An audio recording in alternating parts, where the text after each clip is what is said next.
Also, would you guys look at this cute little denim set for Ozzy? In case you guys want to see him in it. Is that not so cute? Yes, let's get a dove column. Oh. Big dove.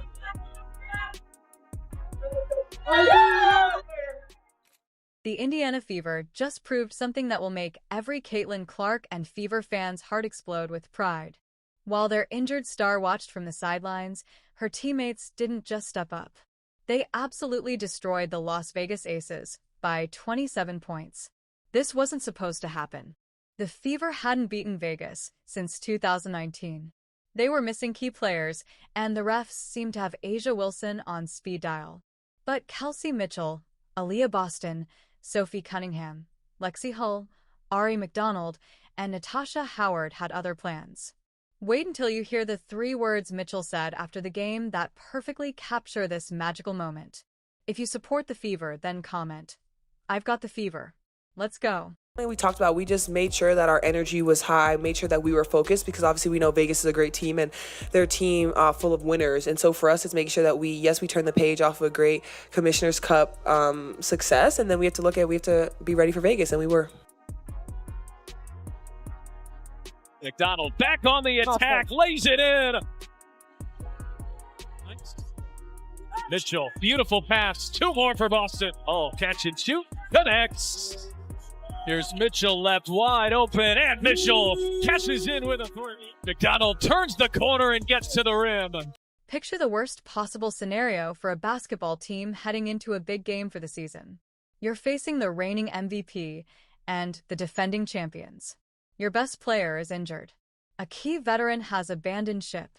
Your depth players are playing international basketball on the other side of the world.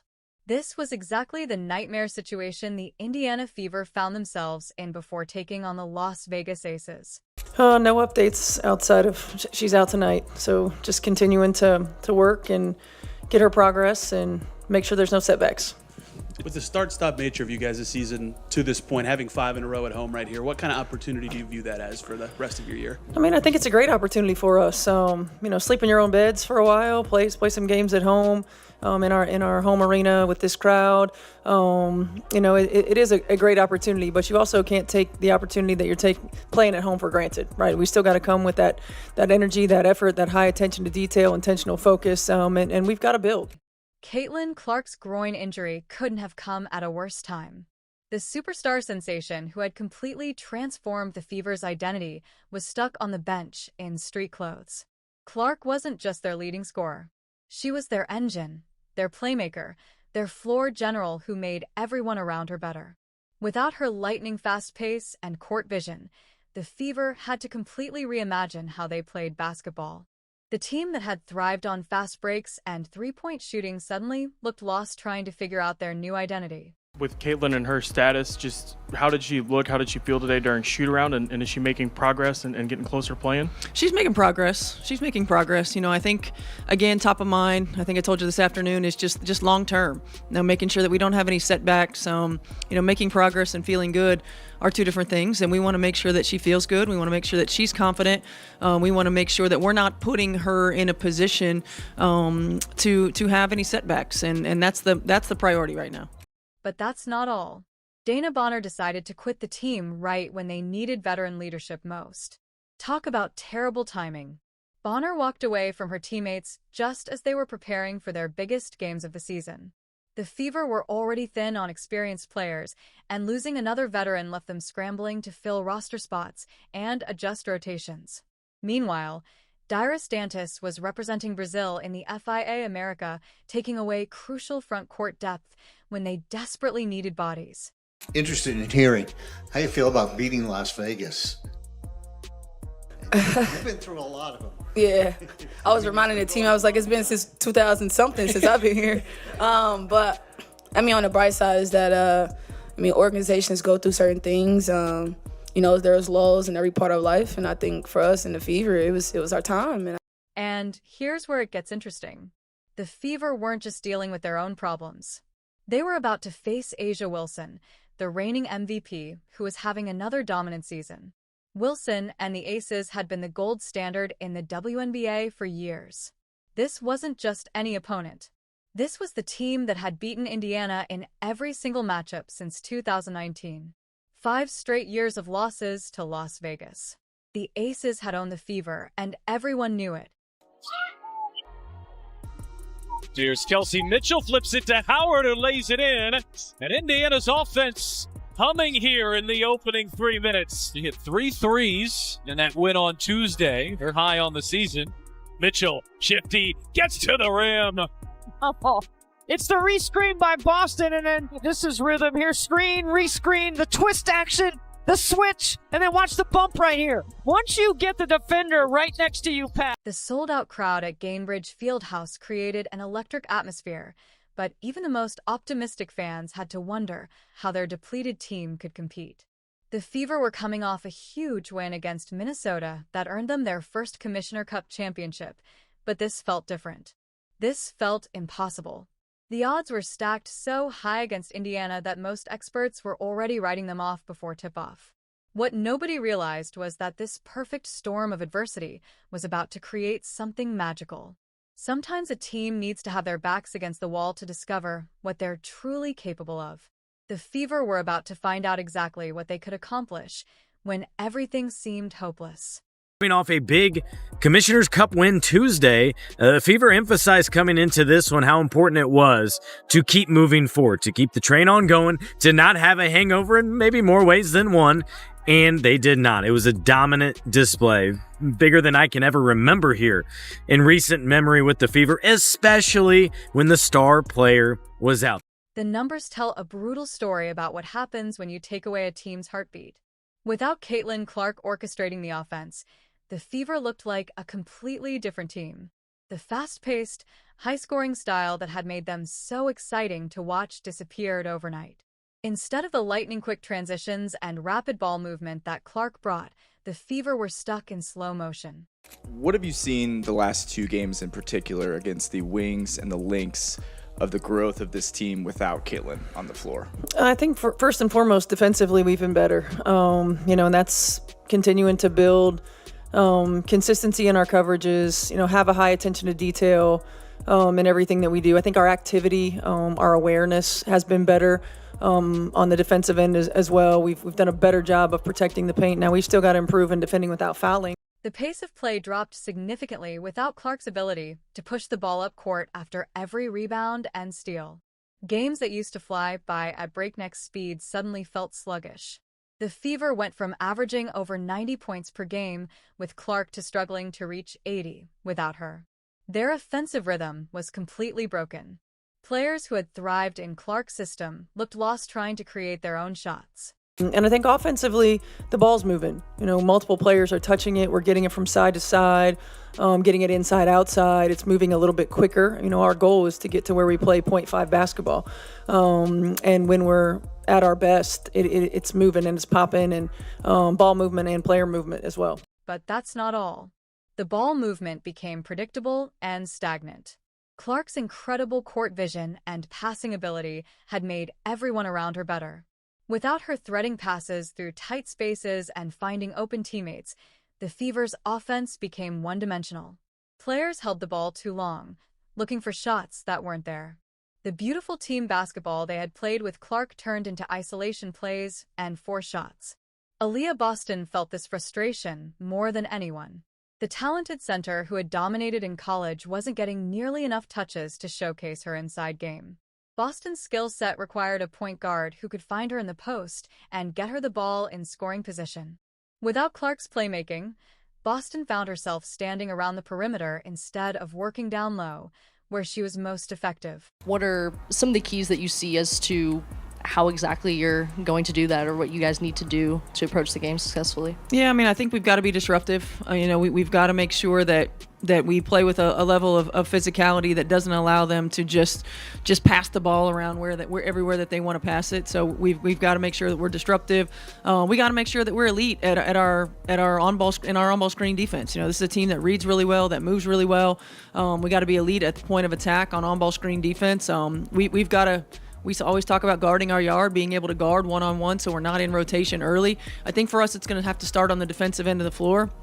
so that allows us to get out and run in transition as well. But we can't allow them to just do exactly what they want to do on the offensive end.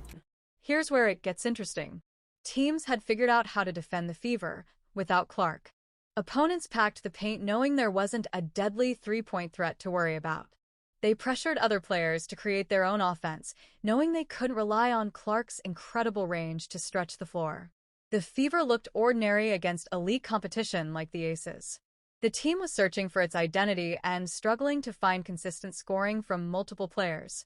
But Kelsey Mitchell had been preparing for this exact moment. She had 3 powerful words in mind that would define what was about to happen. The atmosphere at Gainbridge Fieldhouse was electric as game time approached, and everything was about to change.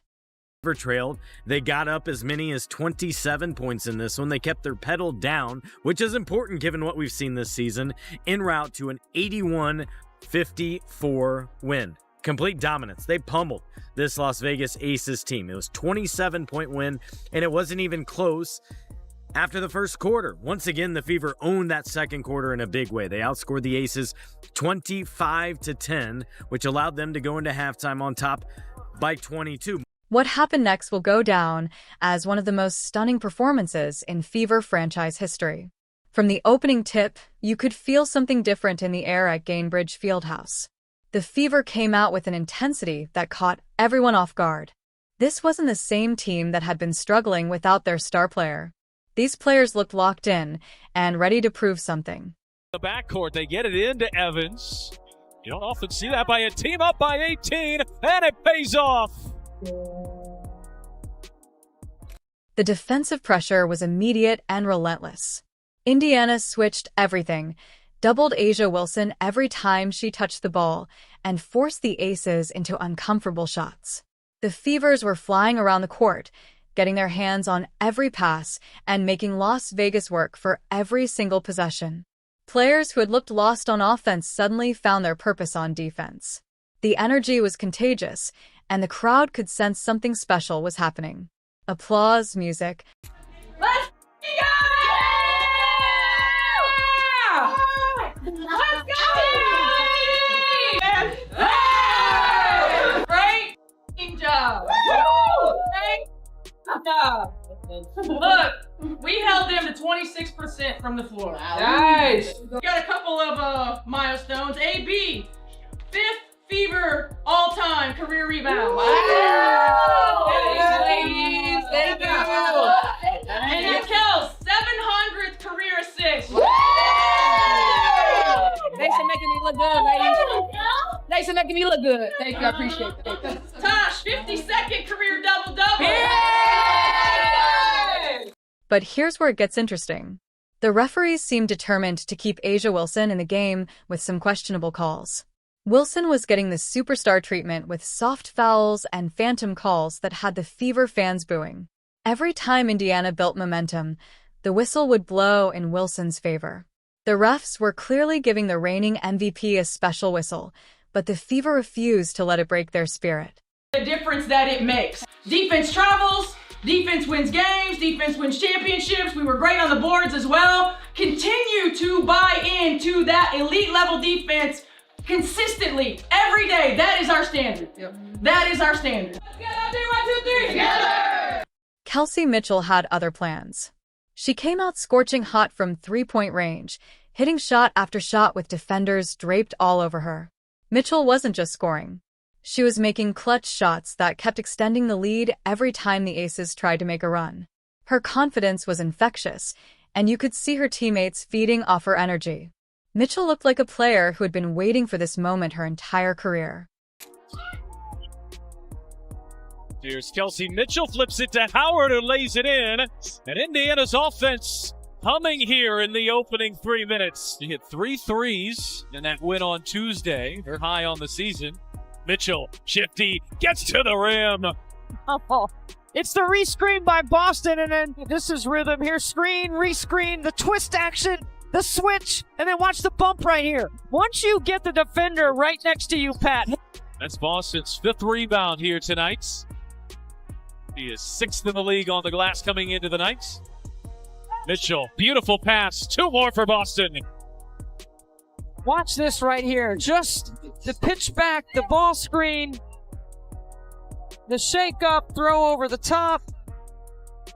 So it's an 8-1 run to start the third quarter here for Las Vegas. Bounce pass inside. Mitchell lays it in. That's pretty finish. What a finish. Aliyah Boston finally got the touches she had been craving all season. With better ball movement and teammates looking for her in the post, Boston dominated inside. She was scoring over Wilson, grabbing rebounds, and playing with the aggression that made her such a force in college. Boston looked like the player everyone knew she could be when given the chance to play her natural game. Way in as there's the head coach of the Aces, Becky Hammond. And here is Boston right up the middle, untouched.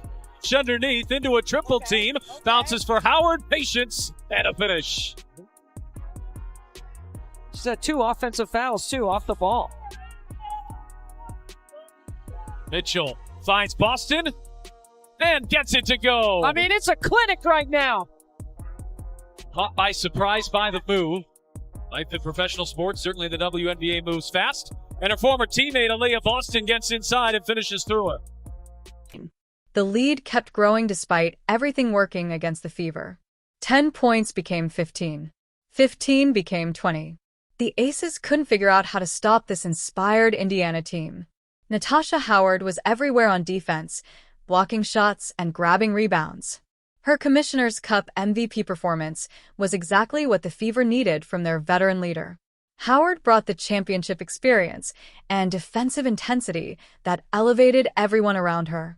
The moment when the 27-point blowout became undeniable reality was electric.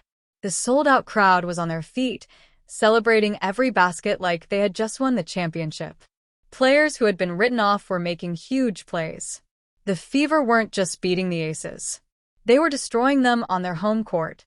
This wasn't supposed to happen, but it was happening right before everyone's eyes. It was our time, and I think we kind of deserved it based on our preparation and everything that we had been through prior to this game. And I think you guys got to see what it looked like for us to stay resilient throughout the course of, 48 hours. We just played, in Minnesota, and we got to prepare for this. And you guys got to see what it's like for us to be resilient. After the game, Kelsey Mitchell revealed the 3 words that had been driving her all season. "We deserve it," she said with pure emotion in her voice. Those 3 words captured everything this team had been through. All the struggles without Clark, all the doubt from critics, all the losses to Las Vegas over the years.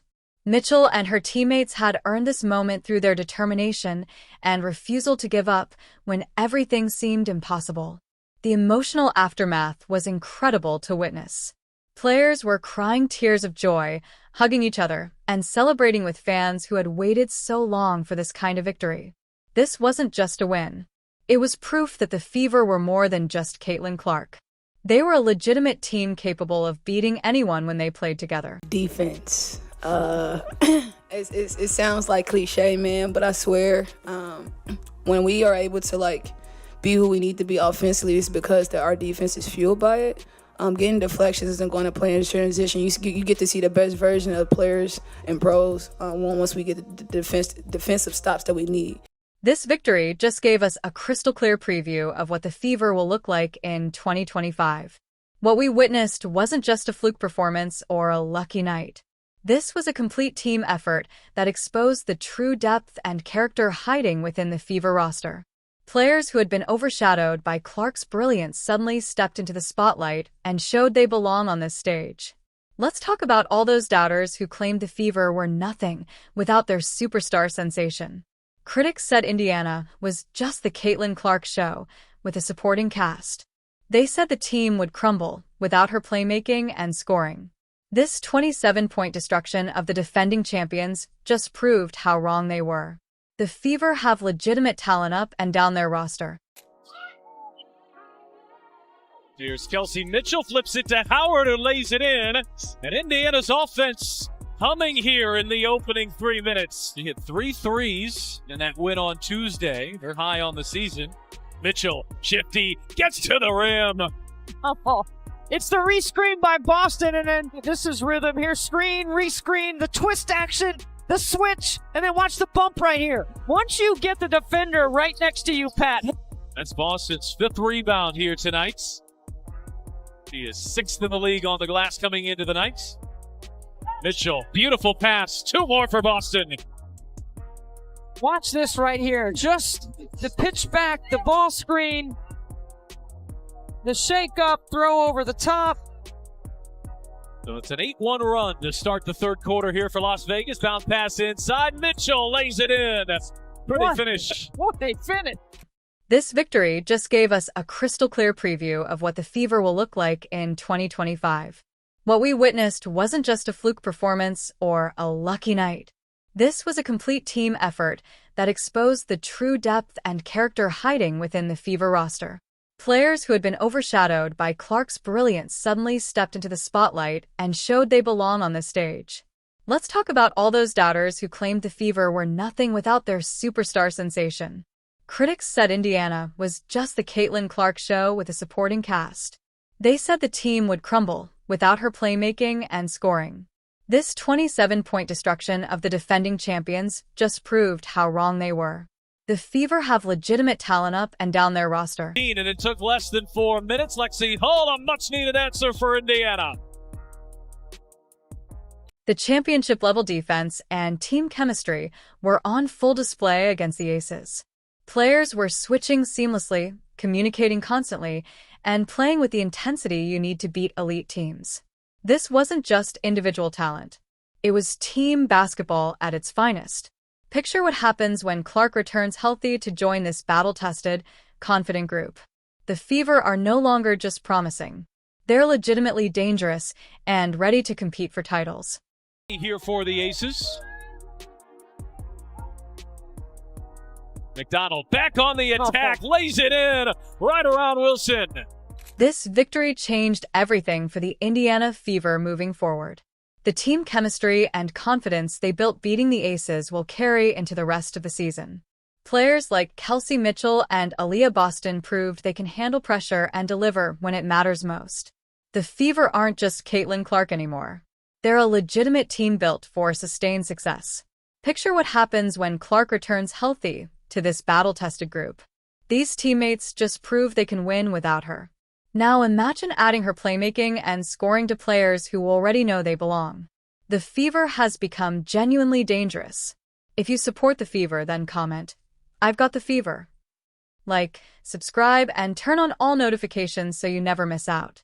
Click the video on the screen, and we will see you in the next.